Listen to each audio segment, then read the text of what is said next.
Oi pessoal, meu nome é Bianca e hoje eu vou contar pra vocês um pouquinho da minha jornada com o câncer de tireoide que eu descobri faz 5 anos e vou contar um pouquinho pra vocês hoje da minha experiência com a descoberta, a cirurgia e o pós.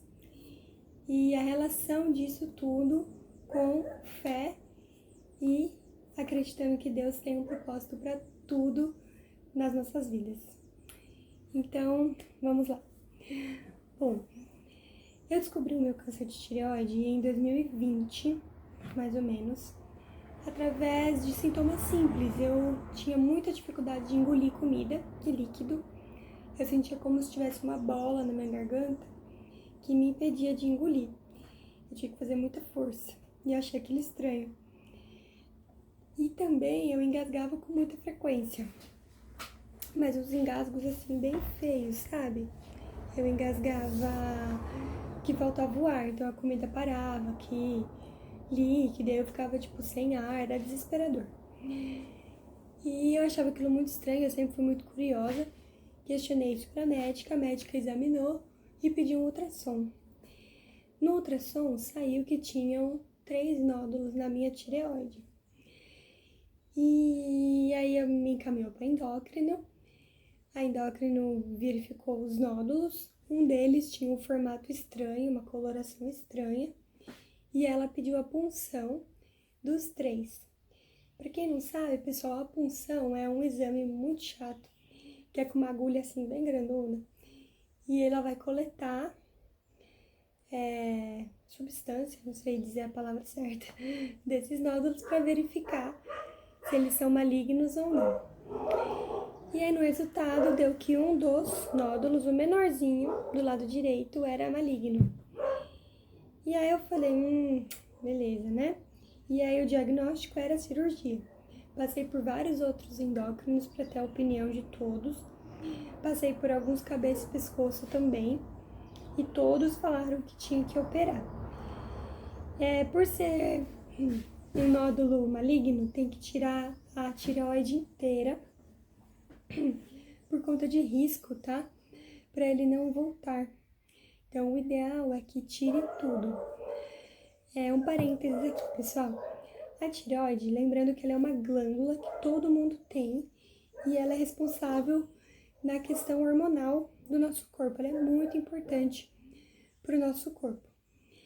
Inclusive, você pode ter problemas na tireoide, como hipotireoidismo e hipertireoidismo.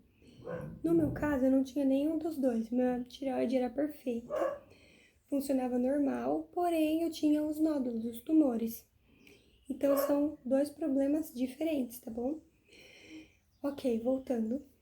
Aí, descobri, né, que tinha lá que eu tinha que fazer a cirurgia.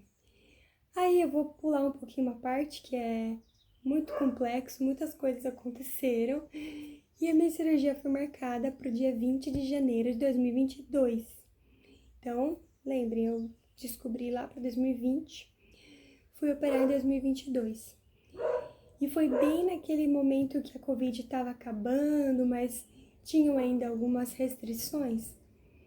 A restrição do hospital que eu operei era que eu não podia ter acompanhante. Eu teria que ficar sozinha no quarto. Só pessoas idosas tinham permissão para ter acompanhante. Gente, vocês me desculpem eu ficar um pouco ofegante. É inclusive um dos problemas que eu tive no meu pós-operatório, mas eu vou contar só num outro vídeo, porque esse aqui é lá na frente. Tô contando lá do início, pra não ficar muito confuso. Mas aí minha voz ainda tá meio assim esquisita e eu fico um pouco ofegante por conta disso. Voltando. Fui lá fazer cirurgia. Um detalhe importante, pessoal. Eu não achei muitos relatos, muitas coisas na internet sobre esse tipo de cirurgia quando fui operar. Tudo que eu vi era coisa positiva, do tipo, a recuperação é excelente, é muito rápida, eu saí de lá falando, com 3 dias eu já estava perfeita, tá. Então, eu fui com uma expectativa muito alta, de que seria assim, tranquilo, sabe? Então eu não tava com medo, não tava apreensiva. Lógico, né? A gente fica um pouquinho de medo. Eu nunca tinha feito nenhuma cirurgia na minha vida. Foi a primeira. E então a gente fica meio receoso, um pouquinho ansioso. Mas eu tava com a expectativa muito alta de que seria super tranquilo. Enfim, fomos lá, né? Meu marido e minha mãe foram comigo, me levaram. Aí o meu marido subiu comigo até o quarto. Aí assim que eu fui pra cirurgia, ele teve que descer e ficou lá embaixo com a minha mãe. E a cirurgia demorou mais do que o esperado. Ele tinha falado lá, não lembro agora exatamente quanto tempo que duraria, e durou tipo o dobro. Aí eles já estavam lá como, né? Imagina, nervosos, tadinhos. E eu lá no sono mais gostoso da minha vida, porque, gente, o sono de anestesia é muito bom, né?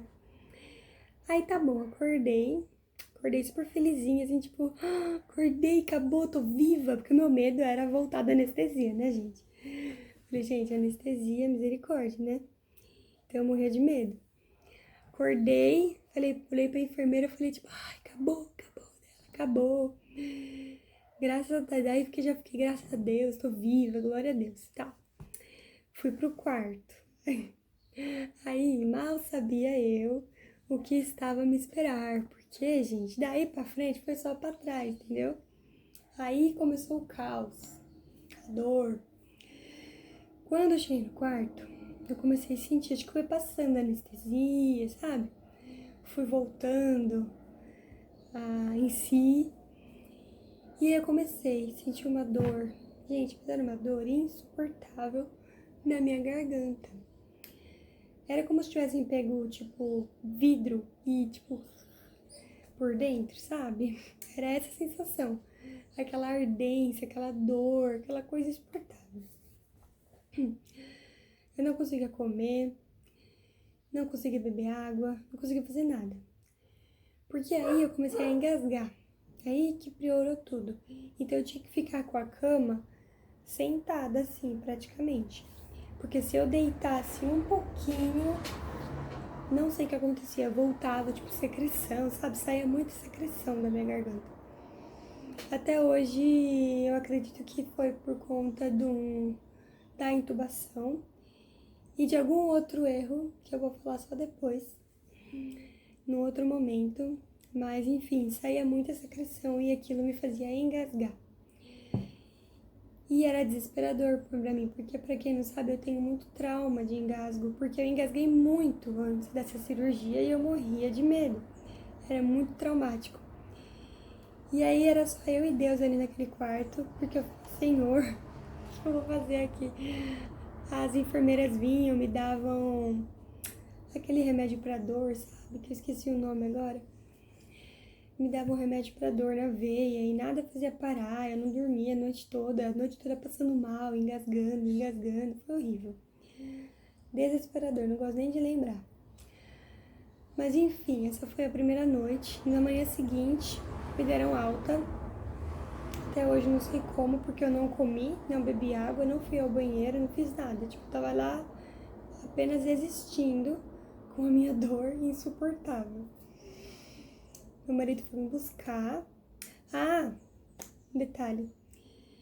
E nisso tudo eu só pensava, cadê a pós boa que o pessoal falava na internet? Ou amigos, conhecidos que me falaram que seria maravilhoso.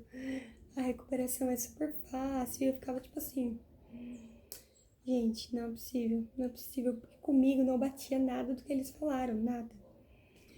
Mas tá bom, pensei, tá bom, primeiro dia, né? Deve ser normal.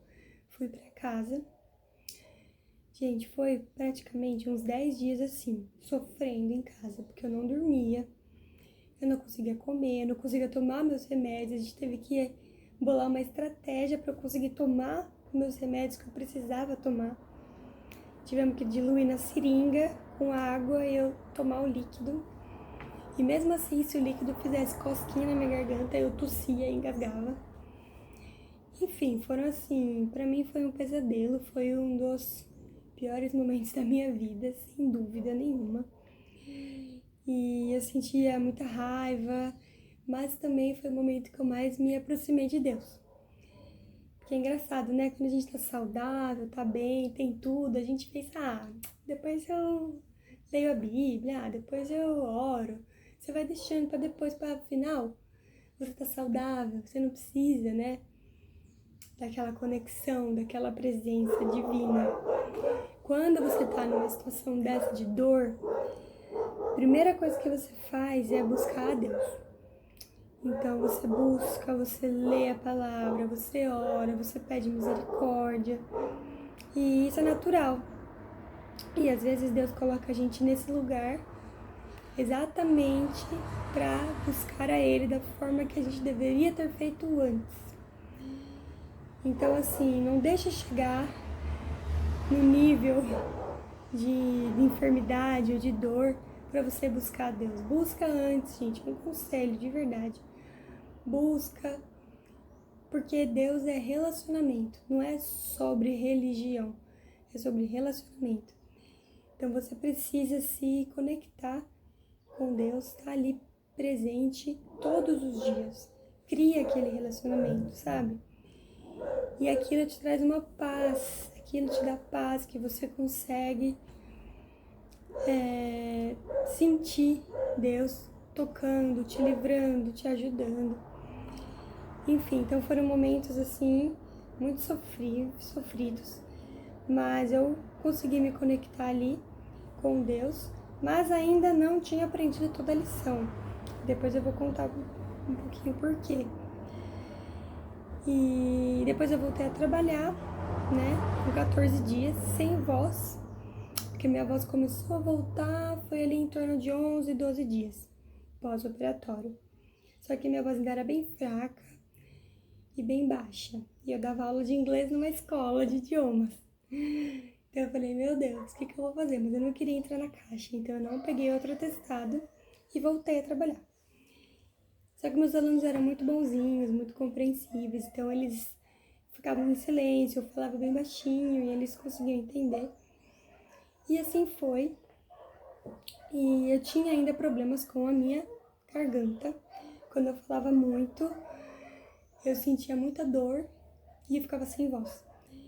Então, tava me desgastando meu trabalho, porque eu dava aula o dia inteiro, até quase 10 horas da noite. E aquilo tava me desgastando muito, porque eu sentia muita dor. E aí, só depois de 2 anos, eu descobri o porquê que eu tinha essas dores e falta de voz e etc e tal. Mas eu vou contar no outro vídeo. E então é isso que eu queria relatar pra vocês hoje. Esse foi o relato da minha primeira cirurgia, bem resumido, tá bom? Tem muito mais coisa entre linhas aí. Mas se vocês tiverem curiosidade, me perguntem aqui, que eu respondo pra vocês. Eu gravo outro vídeo, tá bom? Espero que tenham gostado. Aproveita pra me seguir se você gostou. Vou gravar os próximos vídeos Vou falar um pouquinho da minha próxima cirurgia, porque sim, gente, eu tive uma outra cirurgia. Como se não bastasse uma, eu tive 2. Mas vai ser assunto pro próximo vídeo, tá bom? Então, se você quiser saber o porquê que eu operei de novo, o que aconteceu, como foi, e o meu relacionamento com Deus, o que aconteceu, esperem aí que logo mais eu posto o próximo vídeo. E é isso, gente. Deus abençoe. Espero que tenham gostado e até a próxima.